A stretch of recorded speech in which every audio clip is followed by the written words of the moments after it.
Bismillahirrahmanirrahim. Assalamualaikum warahmatullahi wabarakatuh. Berjumpa kembali di channel Guru Cerdas. Pada kesempatan kali ini kita akan belajar tentang materi kelas 7 bab 6, yaitu dengan ilmu pengetahuan semua menjadi lebih mudah. Adapun submateri yang akan kita bahas pada kesempatan kali ini adalah mari membaca Al-Quran.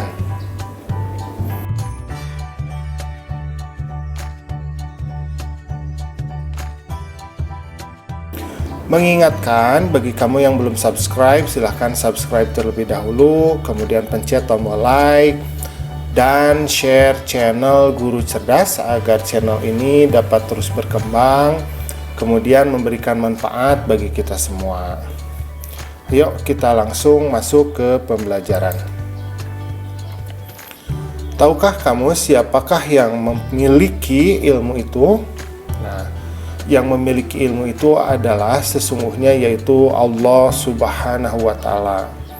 Nah, karena itu Allah itu disebut juga sebagai Al-Alim. Artinya Allah adalah yang maha mengetahui atau Allah yang maha berilmu. Ilmu Allah ini sangat luas, tanpa batas. Apa yang diberikan kepada kita ini ada yang tertulis, tetapi ada yang tidak tertulis. Nah, yang tertulis ini ada di dalam kitabullah.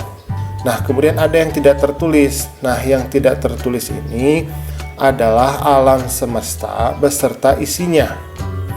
Nah, ini yang disebut sebagai ayat-ayat kauniyah.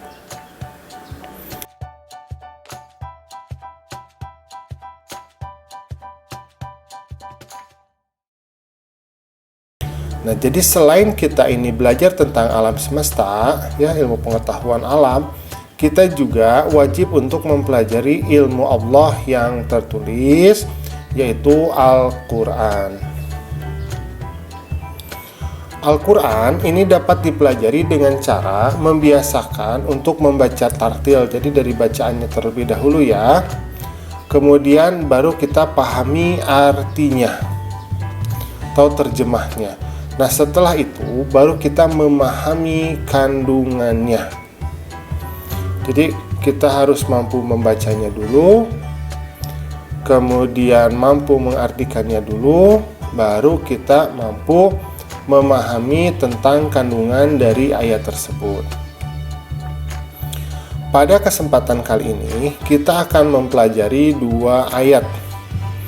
Yang pertama adalah membaca Quran Surat Ar-Rahman ayat 33. Kemudian yang kedua adalah kita akan membaca Quran Surat Al-Mujadalah ayat ke-11. Kita baca ya. Sekarang kita akan membaca Ar-Rahman dulu ayat ke-33. A'udzubillahi minasyaitonirrajim. Ya ma'syaral jinni wal insi in istata'tum an tanfudhu min aqtaris samawati wal ard fanfudhu la tanfudhuna illa bisultan. Itu adalah Quran Surat Ar-Rahman ayat ke-33. Nah, sekarang kita akan membaca surat Al-Mujadalah ayat ke-11. A'udzubillahi minasyaitonirrajim. Ya ayyuhalladzina amanu idza qila lakum tafassahu fil majalisi fafsahu yafsahillahu lakum wa idza qila shuju fanshuju yarfa'illahu alladhina amanu minkum walladhina utul ilma darajat wallahu bima ta'maluna khabir. Nah, itu adalah Quran Surat Al-Mujadalah ayat ke-11. Dalam dua ayat ini kita akan mempelajari hukum alif lamnya, ya. Jadi kita akan mempelajari hukum alif lamnya.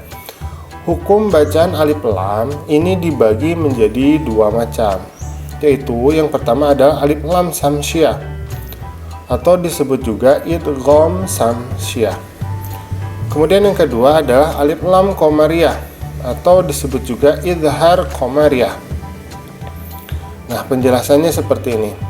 Alif lam syamsiah yaitu apabila suatu lafaz mengandung bacaan alif lam. Jadi ada alifnya, kemudian ada lamnya. Nah, tapi dia itu harus syamsiah. Jadi huruf-huruf syamsiah. Hurufnya apa saja? Ini ada 14 huruf, yaitu yang pertama adalah ta, kemudian sa, kemudian dal, kemudian za, dan ro, kemudian zai, sin, shin, sod, dod, to, zo, lam, sama nun. Nah, ini alif lam syamsiah. Jadi ketika alif lam kemudian bertemu dengan huruf-huruf yang tadi, maka itu bacaannya harus diidghamkan. Nah, ada contoh, misalkan qul a'udzu birabbin nas. Kan itu ada nasnya, itu ada alif lam, kemudian ada nun. Maka dia akan masuk ada tanda tasydid. Nah, jadi kalau untuk memudahkan bagi kita, ketika setelah alif lam kemudian ada tanda tasydid, maka itu sudah dipastikan bahwa itu adalah alif lam syamsiah. Sekarang kita lihat contoh yang selanjutnya. Alhaakumut takatsur. Nah, taknya di sini setelah alif lam kemudian ada tak. Nah, taknya di sini ada tasydid, maka itu sudah dapat dipastikan bahwa ini adalah hukumnya alif lam syamsiah atau idgham syamsiah. Maksudnya adalah bahwa bunyi huruf lam itu akan hilang dan kemudian melebur ke dalam huruf berikutnya.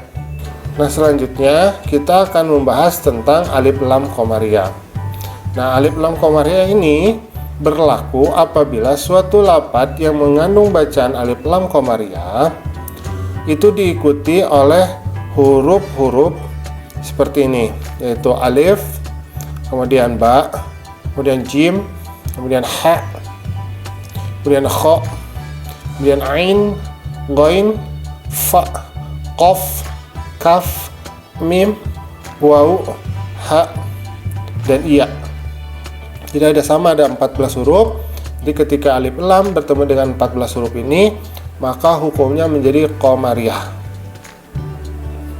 Untuk membedakannya dengan alif lam syamsiah, kalau alif lam syamsiah dia bertanda tasydid, kalau alif lam qamariyah dia bertanda sukun. Jadi mudah ya.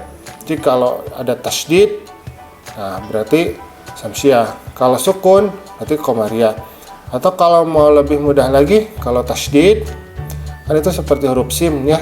Nah, syam. Oh, jadi kita langsung terpikir di kepala kita, oh syamsiah. Nah, kemudian ketika alif lam qamariyah ada tanda bulat kan, sukun itu oh seperti bulan. Nah, maka kita langsung berpikir bahwa itu alif lam qamariyah. Misalkan ini contohnya, inna a'tainakal kautsar. Nah, maka ketika alif lam qamariyah itu dibacanya sangat jelas. Jadi tidak melebur ke huruf selanjutnya, tapi jelas. Karena itu dia disebut juga idhar qamariyah. Itu ya. Kita contoh yang selanjutnya. Narullahil muqadah. Nah, itu ya. Alif lam kemudian bertemu dengan mim, maka dia dibacanya sangat jelas alif lamnya. Nah, itu termasuk ke dalam alif lam qamariyah atau idhar qamariyah. Selanjutnya kita akan mengartikan dulu Quran surat Ar-Rahman berdasarkan mufradat. Mufradat itu apa? Mufradat itu artinya kosakata atau kalimat. Yang pertama, ya ma'syar. Ya ma'syar itu artinya wahai golongan. Al-jinni wal insi. Maksudnya jin itu jin, kemudian insi itu maksudnya adalah manusia. Ini istata'tum. Jadi apabila kamu sanggup atau jika kalian sanggup angtang fudu untuk menembus min aqtari dari segala penjuru as-samawati wal ard. Samawati itu artinya langit, wal ard itu artinya bumi. Fangfudu, maka tembuslah. La tangfuduna, maka kalian tidak akan bisa menembusnya. La itu tidak ya. Illa bisultan, kecuali dengan kekuasaan Allah. Illa kecuali bisultan, sultan ya, kekuasaan Allah. Illa bisultan. Nah, sekarang artinya secara lengkap. Wahai golongan jin dan manusia, jika kamu sanggup menembus atau melintasi penjuru langit dan bumi, maka tembuslah. Kamu tidak akan mampu menembusnya kecuali dengan kekuatan dari Allah. Jadi ini sudah jelas ya, tapi nanti kita akan mempelajari maknanya di video yang selanjutnya. Tetapi bahwa kita akan mampu, jadi jin atau manusia itu pastinya bisa mampu melintasi langit, tetapi itu harus kita capai dengan ilmu pengetahuan. Maksudnya seperti itu, kurang lebih ya, sederhananya seperti itu. Nah, sekarang kita akan mengartikan Quran surat Al-Mujadalah ayat ke-11. Ya ayyuhalladzina, wahai orang-orang. Ya ayyuha, wahai alladzina, orang-orang. Amanu, yang beriman. Idza qila lakum, apabila dikatakan kepada kalian, tafassahu, berlapang-lapanglah kalian, fil majalis, di dalam majelis. Fafsahu, maka berlapang-lapanglah. Inshuzu, berdirilah kalian. Fanshuzu, maka berdirilah. Yarfa'illahu, Allah subhanahu wa ta'ala akan mengangkat. Jadi yarfa'u itu mengangkat ya, Allah. Jadi Allah itu yang mengangkatnya. Minkum, di antara, min itu kan dari, kum itu kamu, jadi di antara kalian. Utul ilma, orang-orang yang memiliki ilmu. Darajat, jadi beberapa derajat. Bima ta'maluna, dengan apa yang kamu kerjakan. Khobirum, Allah subhanahu wa ta'ala maha teliti. Nah, sekarang adalah terjemahnya secara lengkap. Wahai orang-orang yang beriman, apabila dikatakan kepadamu, berilah kelapangan di dalam majelis-majelis, maka lapangkanlah. Niscaya Allah akan memberi kelapangan untukmu. Dan apabila dikatakan berdirilah kamu, maka berdirilah. Niscaya Allah akan mengangkat derajat orang-orang yang beriman di antaramu, dan orang-orang yang diberi ilmu pengetahuan itu beberapa derajat. Dan sesungguhnya, dan Allah itu maha teliti apa yang kamu kerjakan. Quran surat Al-Mujadalah ayat ke-11. Alhamdulillah, pembelajaran kita pada hari ini sudah selesai. Coba kamu cari tahu di Al-Quran mengenai hukum-hukum alif lam syamsiah dan alif lam qamariyah ya. Jadi dilihat, dicari contoh-contohnya. Nah, untuk menguatkan pemahaman kamu. Assalamualaikum.